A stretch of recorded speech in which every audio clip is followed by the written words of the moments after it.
Europe 1, 7h17, il est depuis hier l'homme le plus recherché de France.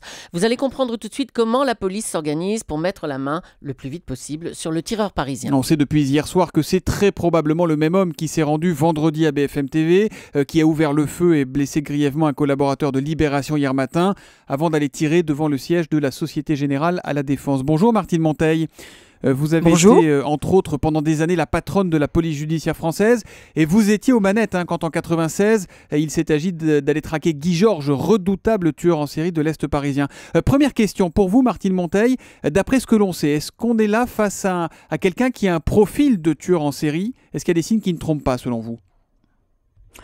C'est un petit peu difficile à ce stade d'être tout à fait affirmatif. On peut hésiter entre surtout quelqu'un qui n'a pas tout son équilibre ou quelqu'un qui est un peu déprimé, qui veut faire parler de lui. Enfin, je crois que ça, c'est encore un petit peu prématuré. La première priorité pour les services de police, c'est quoi? C'est d'essayer de comprendre sa psychologie. Qu'est-ce qu'il veut? Pourquoi il va à BFM et qu'il ne tire pas? Pourquoi il tire en l'air devant la Société Générale?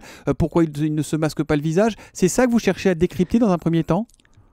Alors ça, c'est un des aspects de l'enquête, mais c'est pas seulement ça. Je crois que les enquêteurs de la brigade criminelle, depuis hier et sans doute toute la nuit, ont dû travailler sur les éléments. Je crois que ça, c'est ce qui est fondamental. C'est quoi les éléments? C'est quoi les éléments matériels, c'est-à-dire ce qu'on a pu découvrir sur les scènes d'infraction, c'est-à-dire des études cartouches, de l'ADN, etc. Donc l'idée, c'est surtout de pouvoir identifier cet individu. C'est ça qui est primordial parce que l'identification permettra son approche par le biais de ses relations familiales, amicales, ses points de chute, etc. On en saura plus si on a recours à des procédures parce que ça va nous ramener à des archives, on va fouiller dedans et on aura des éléments qui nous permettront d'avancer.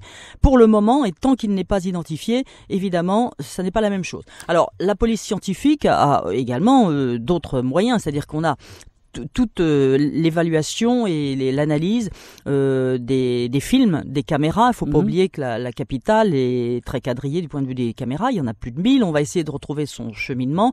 Les photos, on va tenter de les éclaircir, de les affiner pour rendre évidemment son visage un peu plus précis que ce que l'on voit. Il s'est pas masqué le visage, ça c'est un élément important. Non, non, il s'est pas masqué le visage. Ça veut dire quelque chose de sa personnalité, de son profil? C'est justement, d'un côté il a des gants, d'un autre côté il s'est pas masqué le visage, enfin tout ça, et, voilà, ça laisse libre cours à toutes les hypothèses si vous voulez. Parmi les choses auxquelles se raccrochent, j'imagine aussi les enquêteurs, il y a ses vêtements qu'on voit clairement, il a une doudoune de marque, il a des chaussures vertes. Qu'est-ce qu'on fait quand on sait qu'un homme a des chaussures vertes? Tout le monde ne porte pas des chaussures vertes aujourd'hui. Oui, on a sensibilisé aussi la population, c'est-à-dire que outre un quadrillage extrêmement important par toutes les polices de la préfecture de police et puis même d'autres, bien sûr, tout le monde est sensibilisé à cet aspect, mais aussi les citoyens, c'est-à-dire que voilà, s'ils rencontrent quelqu'un un petit peu de ce profil de tout cet homme qu'ils ont pu voir à la télévision, à la une des journaux, eh bien ils vont avoir tendance à regarder un peu partout de la tête aux pieds et ma foi vont prévenir cette cellule de crise et par le biais de ce numéro vert, ce qui est extrêmement important, c'est-à-dire que les citoyens deviennent nos auxiliaires. On va redonner ce numéro vert, 0800 00 27 08. Il y a également une adresse mail. Tout ça, vous retrouvez sur le site europe1.fr.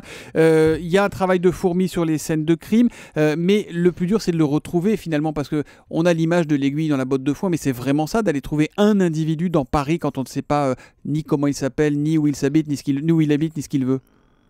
Oui, tout à fait. Comment travailler? Qu'est-ce que vous dites dans ces cas-là aux policiers? L'image est très bonne. Je vous dis, j'en reviens aux fondamentaux, c'est-à-dire que vous avez à la fois ce dont on a parlé, les films, les images, etc.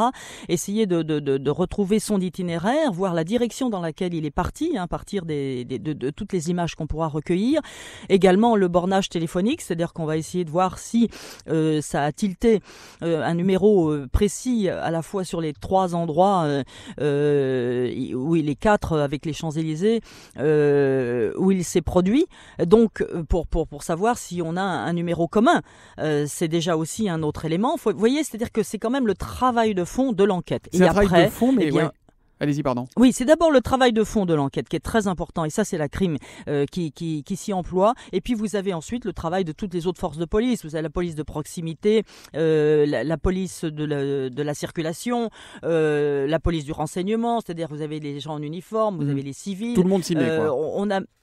Oui, on a beaucoup, et même je dirais que la préfecture de police est puissante. Elle a aussi sous le pied la région de gendarmerie d'Île-de-France, qui est quand même aussi susceptible de collaborer avec elle, y compris l'armée. Enfin, je veux dire, vous voyez, c'est-à-dire qu'on peut déployer des milliers d'hommes sur le terrain en quadrillage, plus, on l'a dit, ça n'est pas négligeable, eh bien, voilà la sagacité du citoyen. Merci beaucoup Martine Monteil, merci de nous avoir éclairé. Je rappelle que vous avez entre autres dirigé le service de police judiciaire.